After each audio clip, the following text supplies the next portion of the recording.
Hello everybody, welcome back to the 80slashers.com YouTube channel. On today's video, we are going to take a look at Christmas Evil from 1980. Yeah, I figured we'd kick off the Christmas season with doing one of the few 80s Christmas slasher films. So yeah, so like I said, this is Christmas Evil. As you can see here, it's also known as You Better Watch Out. Actually, when you put this on, it's the title card actually reads as You Better Watch Out. So I'm not sure when they switched the title over to Christmas Evil, but I think that's the better title in my opinion. So yeah, this is a Blu-ray release from Vinegar Syndrome. So one of my favorite boutique labels that release these films. Um, so yeah, so before we get into it, again, just a quick little warning, spoilers. There might be some minor things, like, I'm not going to talk about any major plot points. This isn't really a film that you can spoil, to be honest. Well, we'll get into it. It is what it is. But yeah, just so you're aware, if you want to, go into this movie fresh and know nothing about it, then you may want to go check it out first. But yeah, so that's out there. All right, so Christmas Evil. What this film is about? Like I said, this movie's from 1980. The plot of this film, briefly, starts in I believe 1947, and it goes back to a couple of brothers. I don't know, they're 8, 10 years old, something like that, on Christmas Eve, and they're waiting for Santa to come. And they're watching on the stairs with their mother as Santa, who is obviously probably their father, dressed as Santa, putting the Christmas presents under the tree, filling the stockings, and they're all happy and excited, and they go back to bed. And then one of the boys sneaks back down on the stairs, maybe, I don't know, an hour later, and he sees, it's really a funny scene. He sees his mother dressed in like a lingerie teddy, some like a sexy, undergarment, standing in front of the tree, and Santa is down on his knees, like rubbing her and being very sexual with her. And he's watching this, and it's like, I don't know if that's the moment where this kid starts to have some mental issues as he's witnessing like Santa like rubbing his mother's leg. It's kind of a funny scene. I don't know. So, and that's kind of the setup. Like, he sees Santa messing around with his mom, so I guess he goes crazy. So we flash forward to 1980, and this little boy is a grown man now, an older man, and he's working at a toy factory, making toys, and he loves Christmas. He's obsessed with Christmas for some reason. He wants to be Santa Claus. So I don't know if that's something with his mother. I don't. Like, it doesn't really explain it. It kind of leaves it to how you interpret it. Um, and he watches the neighborhood kids with binoculars, taking note if they're good or bad, and he writes them in a book, the good kids and the bad kids. So he's kind of acting like Santa Claus. So right away you can see that he's starting to deteriorate in his mental health status. And at work, his coworkers, he gets kind of belittled. They kind of pick on him. They make fun of him, and all this just kind of starts to contribute to his mental state. And Christmas Eve comes, and he basically just goes on starts going crazy and killing people. At the same time, he's doing good stuff for good kids, but then he's killing bad people. Yeah, and that's pretty much the story. It's pretty basic. Like, again, there's no surprise killer back, like the backstory we get right in the first 2 or 3 minutes. So that's basically it for the plot. There's not a lot going on, to be honest. So all right, this film for me has a really good Christmas feel.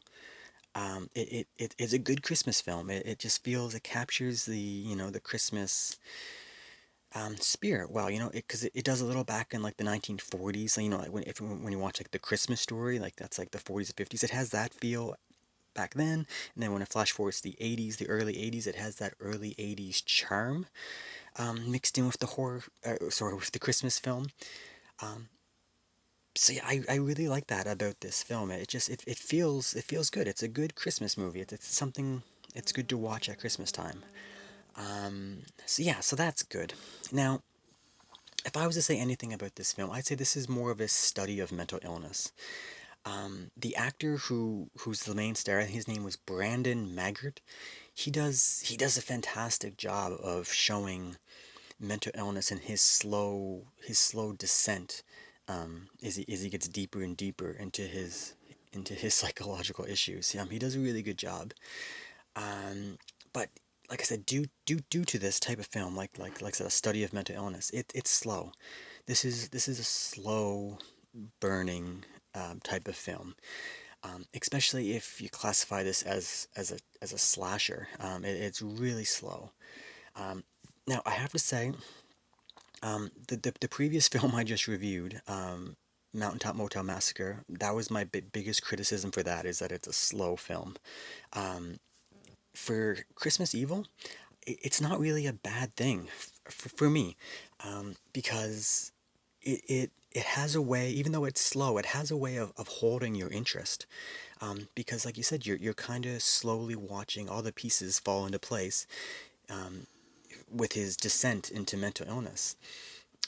So whereas Mountaintop Motel Massacre was kind of boring for me, this film's not really boring, because it has the Christmas feel, the early 80s charm, and there's some interesting moments.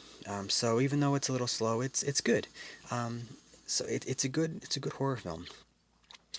Now, in terms of a slasher, that's the debate. Is this actually an 80s slasher? Now, the first kill doesn't take place until 50 minutes into this film. So it's like this film's, I think, an hour and 34 minutes, something like that. And you don't see him kill anybody until 50 minutes. So it's slow. And throughout the whole film, there's only two kills. More than two people, but two scenes I think there's like four or five people total who get killed. But only two scenes. So yeah, like again, like is it a slasher?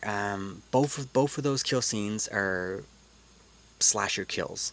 Um, the there's some practical effects used for the kills, and they're pretty good. There's the first scene that happens at 50 minutes. I won't get too much into it.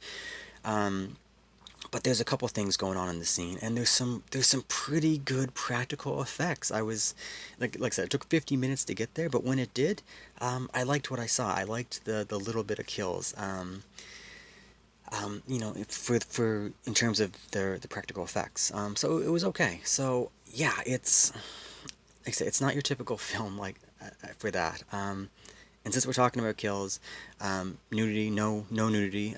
There's a couple parts like intimate moments, a little kind of sleazy, but there's no nudity. But there's a couple parts that are a little sleazy, but yeah, no nudity. So no nudity, only two kills, pretty good practical effects. So yeah, so that's that for this. So like I said, this isn't your typical 80s slasher. It's not. It's kind of its own thing. Films like this came out the end of 1980. So at that time, most of these early slashers were either copying or taking inspiration from Halloween from '78, or Friday the 13th that came out in May of 1980. That's most of these early films from 80, 81. That's where the inspiration comes from. This one doesn't take anything from either of those films, in my opinion. I didn't catch anything from Halloween in this. I didn't catch anything from Friday the 13th. Like I said, it's kind of its own thing. Um, I would classify this film as a Christmas horror film, but it has slasher kills in it. if that makes sense. Only two of them though, only two scenes.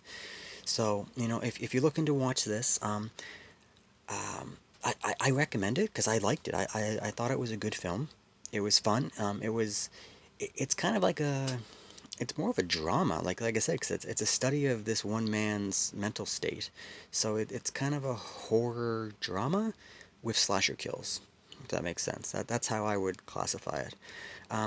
But it's definitely an 80s slasher. I'm gonna keep referring to it as an 80s slasher just because it has the kills. But that's the way I view it. The ending, I should say, the ending of this film is really weird. Because like the whole film up to this, it's like a slow, dramatic horror film, and the ending is kind of like it's just kind of a weird tack on. I won't get into it, but I guess it's probably a play on his mental illness. Like what you're seeing at the end of the film probably doesn't really happen. It's probably in his mind, like because as he's get deeper and deeper into his mental illness.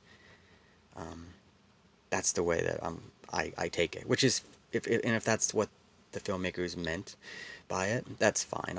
I accept that. But it's weird. It's kind of a weird ending. So yeah, so that's it. That's Christmas Evil. So do I recommend it? Yeah, yeah. Go track it down. It's a good Christmas movie because it feels like Christmas. Has that early '80s charm. Just don't expect it to follow the typical '80s slasher formula with the tons of nudity, the hunting, the stalking, the kills. Like it doesn't the stereotypical characters. It doesn't have any of that. It's its own thing. It's more of a drama horror, but yeah, it's fun. It's a good one. Just briefly, just on the Blu-ray, this is, like I said, it's Vinegar Syndrome. It looked good. I don't think the original footage was probably the best because it's not like I've seen sharper looking images on some of these films that Vinegar Syndrome and Scream Factory and all these ones release. But it looks good. Like I said, it says right here, this is like a new 4K restoration from the 35mm elements, and it does look good. It's probably the best it will ever look. But it just, I just feel like the image was in rough shape or whatever. It just, like I said, it doesn't look bad. It's just I've seen sharper images. Audio sounds fine. It's a good audio track. Picture looks good. So this is probably the best way to get this. Um, yeah. In terms of special features, it's pretty good. There's two commentaries from the director. Um, an extra commentary with filmmaker John Waters, which is interesting. So he's obviously probably a fan of this film if he was willing to do a commentary track for it. And then you got some interviews again with the director and there's Brandon Maggart. He's the main actor. Original trailer. You got some deleted scenes. Actor screen tests, which is cool. Storyboard galleries, vintage test screening, comment cards. So some pretty good special features. So you probably got some good extra hours of content here. So yeah, I definitely recommend this package. I can't recall if this is anywhere else on Blu-ray. Um, there probably is like a European version somewhere. Off the top of my head, I can't recall. But in North America, and this is probably region free. I don't think it says on here. Yeah, it doesn't. I don't see where it says. There's no reversible cover art. So what you see is what you get. You get the DVD and you got the Blu-ray disc.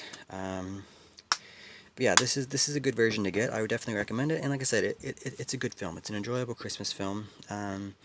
So yeah, pick it up. It's good to watch over the holidays. And I will be doing another Christmas '80s slasher review next. One that's a little more follows the '80s slasher formula. So yeah, so that's it, guys. So again, thanks for watching, subscribing, leaving comments, hitting the like button, all that good stuff. It's most appreciated. And all right, until next time, see you.